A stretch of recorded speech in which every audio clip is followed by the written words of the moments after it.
అందరికీ నమస్కారం. ఈరోజు మనం తెలుసుకోవడం కాదు, ఆచరించడం, దీపారాధన అసలు సందేశం గురించి తెలుసుకుందాం. మీరు ఎప్పుడైనా ఆలోచించారా? మనము దేవుడి ముందు దీపం ఎందుకు వెలిగిస్తాం? అది కేవలం ఆచారమా? లేక మన జీవితాన్ని మార్చే ఒక గొప్ప సందేశమా? దీపారాధన అంటే చీకటిని తొలగించే వెలుగు మాత్రమే కాదు, మనలోని అజ్ఞానం అనే చీకటిని తొలగించే జ్ఞానదీపం. ఒక చిన్న దీపం ఎంత పెద్ద చీకటినైనా పారదూరగలదు.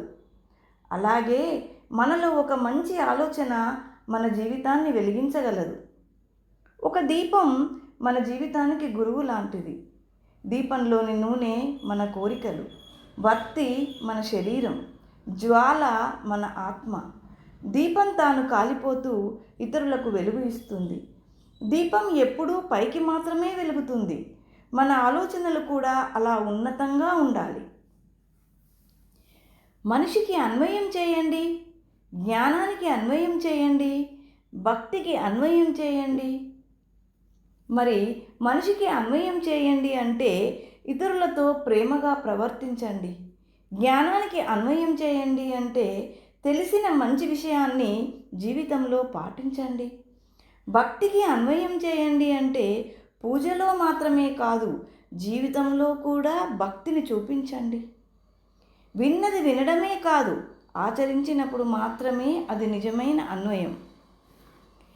ఇతరులకు మంచి చేయడం, తెలిసిన నిజాన్ని పాటించడం, భక్తిని మనసుతో జీవించడం, అదే అన్వయం. భక్తిలో నియమం ఉంటే జీవితం సవ్యంగా నడుస్తుంది.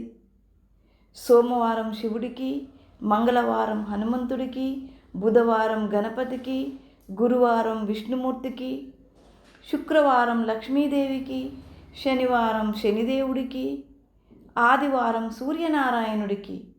మరి ప్రతి దేవుడికి ప్రత్యేక పూజలు ఉంటాయి. శివుడికి అభిషేకం, అమ్మవారికి కుంకుమార్చన, విష్ణుమూర్తికి అలంకారం, హనుమంతుడికి సింధూర పూజ. పూజ అంటే కేవలం ఆచారం కాదు, శరీరం శుభ్రంగా, మనసు ప్రశాంతంగా, కోపం, అహంకారం, అసూయ దూరంగా పెట్టాలి. శుద్ధమైన మనసే దేవుడికి ఇష్టమైన పూజ.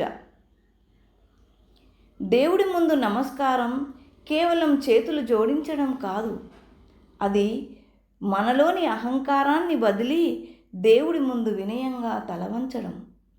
పురుషులు సాష్టాంగ నమస్కారం చేస్తారు, శరీరంలోని 8 అంగాలతో పూర్తిగా భూమిని తాకేలా.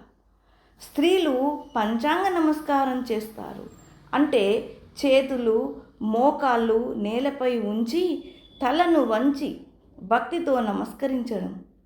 ఇది మర్యాద, శ్రద్ధ, భక్తి సూచకం. దీపం వెలిగించడం ఒక ఆచారం కాదు, మన జీవితాన్ని వెలిగించే ఆరంభం. మరి ఈరోజు మీరు దీపం వెలిగించారా? Thank you. ఈ అంశం మీకు నచ్చేది ఉంటే ఈ అంశంపై ఒక కామెంట్ పెట్టండి, ఒక లైక్ ఇచ్చి సబ్స్క్రైబ్ చేయండి.